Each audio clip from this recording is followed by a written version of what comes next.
आया ऊँट पहाड़ के नीचे, এটাই বাকি ছিল। কি বাকি ছিল? আরে আমাদের নান আদার দেন ভেরু দাদা। হ্যাঁ, ভেরু দাদা চ্যানেলটা কিন্তু তার বউয়ের নামে শর্টস বলে তৈরি করা আছে। আর সেখানেই জাস্ট 25 মিনিট আগে ভেরু দাদা কিছু আপডেট দিয়ে গেছেন। কারণ এত মানুষে এত কিছু বলছে, বউ তো বলে বলে বলে বলে হাঁপিয়ে উঠছে না। কারণ ওর অস্তিত্ব এই মুহূর্তে যেটা হয়ে রয়েছে, মানে শুয়ের অস্তিত্ব এই মুহূর্তে যেটা হয়ে রয়েছে, সেটা কিন্তু জনগণের সামনে মানে একটা মিথ্যা ভেকদারি এরকম একটা হয়ে রয়েছে। আর তার বিষয়ে যারা যা যা জানতো না, হঠাৎ করে সেই জিনিসগুলো মানুষের সামনে উঠে আসছে। তো এইগুলো হওয়াতে না মানুষ প্রচণ্ড পরিমাণে ভেঙে পড়েছে ভেতর থেকে, যারা কিনা ওকে অন্তর থেকে ভালোবাসতো। তো সেখান থেকে দাঁড়িয়ে যে মানুষ প্রতিনিয়ত নিজের ক্ল্যারিফিকেশান দিয়ে দিয়ে দিয়ে এটা সঠিক সেটা সঠিক বলে বলেও জনগণের মধ্যে কিন্তু সেই বিশ্বাসটাকে কিছুতেই কায়েম করতে পারছে না।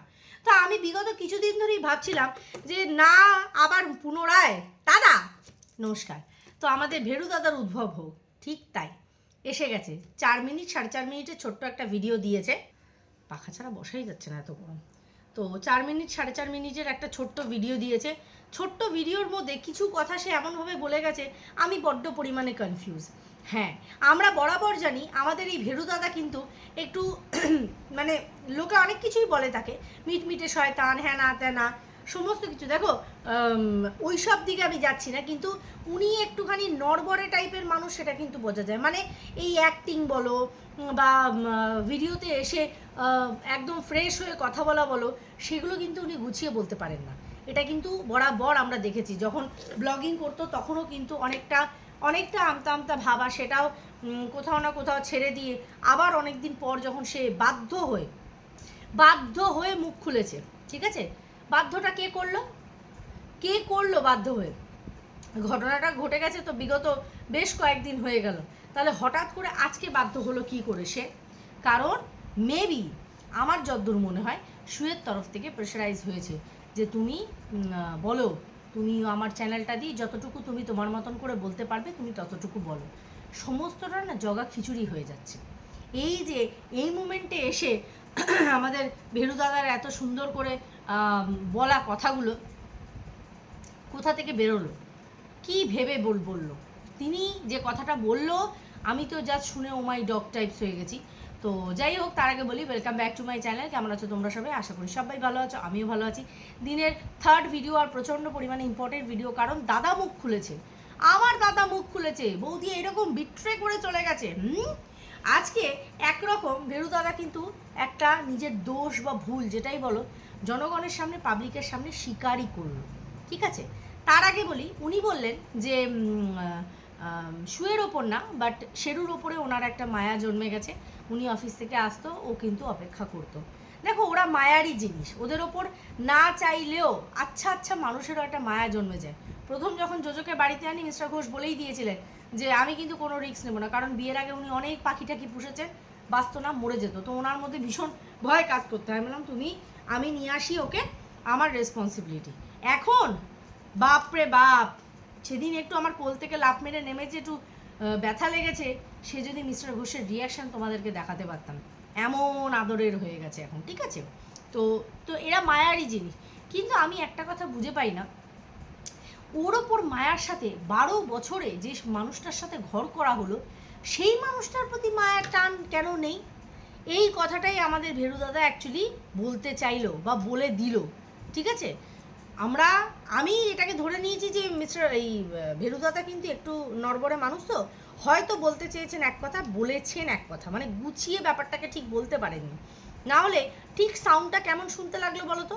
শেরুর ওপরে ওনার একটা টান হয়ে গেছে, ও না বাট শেরুর ওপর আমার একটা টান হয়েছে, কিন্তু নিজের বউয়ের ওপর 12 বছর যার সাথে সংসার করলো তার ওপরে টান নেই। আমি ভাবলাম দাদা হয়তো ক্লিয়ার করবে এই যে এই যে কথাটা কি না দাদা ওকে বলেছে, এই কথাটা কি সত্যিই বলেছে নাকি শুধুমাত্র ও মিথ্যা কথা বলে গেছে। এই বিষয়ে কিন্তু দাদা একদম স্পিকটি নট। কিন্তু দাদা বলল যে ঘর ফাঁকা হয়ে গেছে, ওকে আমি বলেছিলাম যখন তুমি থাকবেই না তাহলে নিজের সমস্ত কিছু নিয়ে চলে যাও। ঠিক আছে, তার মধ্যে উনি আমতা আমতা হাত টানছে, এরকম করছে সেরকম করছে। তারপরে উনি আবার বললেন যে আমি রাগের মাথায় বলেছি হ্যাঁ, তুমি যদি পারো একটা দিন তুমি আসো, যেদিনই হোক, আমার ছুটি হোক, সারাদিন থাকো, থেকে যাও। এটা কীরকম সম্পর্ক? এটা কীরকম সম্পর্ক? মানে এখনও আপনারা আইনতভাবে স্বামী স্ত্রী, ঠিক আছে? আপনাদের মধ্যে মনোমালিন্য হয়েছে, ঝগড়া হয়েছে, আপনার স্ত্রী ঠিক করেছে আপনার সাথে আর থাকবে না, সে আলাদা ফ্ল্যাট নেওয়া হয়ে গেছে, এসি লাগানো হয়ে গেছে, খাট নেওয়া হয়ে গেছে, তোষকও আজকে এসে গেল। আপনি বলছেন যে বাড়িটা ফাঁকা ফাঁকা লাগে, মাঝে মধ্যে এসে যদি তুমি একটু থেকে যাও, সারাদিন থেকে আবার বিকেলে তোমার নতুন ঠিকানায় চলে যাও, তাহলে ভালো। এই কথাটা আমি ঠিক বুঝতে পারলাম না দাদা। দাদা কি বলতে চাইলেন ব্যাপারটা? না মানে যে মানুষটা আপনার সাথে থাকবে না করেই বেরিয়ে গেছে, সে মানুষটা হঠাৎ করে একদিন কেন আসবে? তাহলে আপনারা নিজেদের সংসারটাকে ঠিকঠাক করে নিচ্ছেন না কেন? কেন পুনরায় সব কিছু গুছিয়ে টুচিয়ে সুন্দর করে আবার কেন নতুন করে শুরু করছেন না? যে কোনো একটা সম্পর্কের মধ্যে আমি শুনেছি যখন একটা গ্যাপ আসে না, একটা ব্রেক আসে, অ্যাকচুয়ালি গ্যাপ না, ব্রেক একটা আসে, দিয়ে সেটা আবার পুনরায় স্টার্ট হয়, সেখানটা আরও মজবুত হয়ে যায়। কারণ সেই ধাক্কাটা সম্পর্কটাকে ভুল সঠিক দিকগুলোকে বুঝিয়ে দেয়, মানুষ সতর্ক হয়ে যায়, নতুন করে আবার শুরু করে। আপনারা সেটা করছেন না কেন? আপনি কোন ইসে ওকে রিকোয়েস্ট করছেন যে ও আসুক একটা দিন, একটা দিনের জন্য আসুক, সারাদিন থাকুক, মানে শেরুকে আপনার চাই নাকি আপনার বউকে চাই? কি চাই? হ্যাঁ, 12 বছরের সম্পর্ক, এদিকে বলছেন বউয়ের ওপর অতটা টান নেই, কিন্তু আমার শেরুর ওপরে টান আছে। মানে ভীষণ হাসি পেল কথাটা শুনে। হ্যাঁ, মানে ওয়াইটি যে নাট্যশালায় পরিণত হয়ে গেছে, আর আপনার মতন একটা মানে সরল সিধা মানুষকে দিয়ে এই ধরনের নাটকে অভিনয় করানো হচ্ছে, খুব মুশকিল। এই যে সবাই এই যে বলছে যে ভেরুদাদা ওখানে যায়, ভেরুদাদা ওখানে গিয়ে থাকে, হ্যাঁ, এই জন্য আমাদের দাদা মুখ খুলতে বাধ্য হয়েছে, আর বলেছে তোমরা জিজ্ঞাসা করতে পারো পাড়ার লোককে যে আমি সকালবেলা ডিউটি যাই, আবার রাত্রিবেলা কে যাবে ওদের পাড়ার লোককে জিজ্ঞাসা করতে, বলো তো?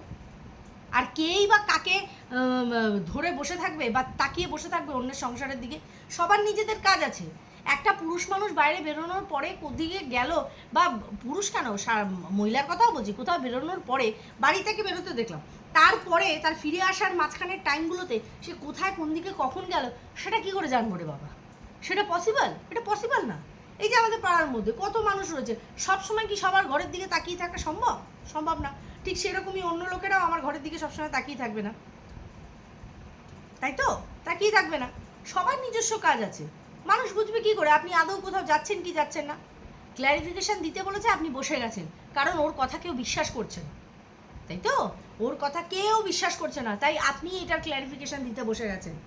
যেটা পারেন না সেটা কেন করতে বসেন? এতে তো ধরা পড়ে যান, এতে তো ধরা পড়ে যান। আজও উল্টা পাল্টা কথা বলছেন, একটা কথার সাথে আরেকটা কথার কোনো মিল নেই।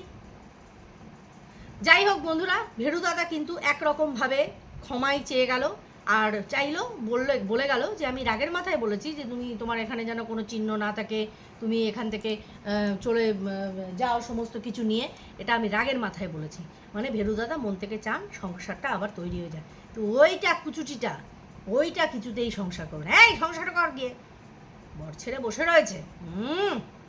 যাই হোক বন্ধুরা, চলো, আশা করছি ভেরুদাদা এরপরে ছোটো ছোটো আপডেট দেবে আমাদের কাছে। চোখ রাখো, নয়তো আমরা তো আছি, সমস্তটা জানিয়ে দেবো। সবাই খুব ভালো থেকো, সুস্থ থেকো।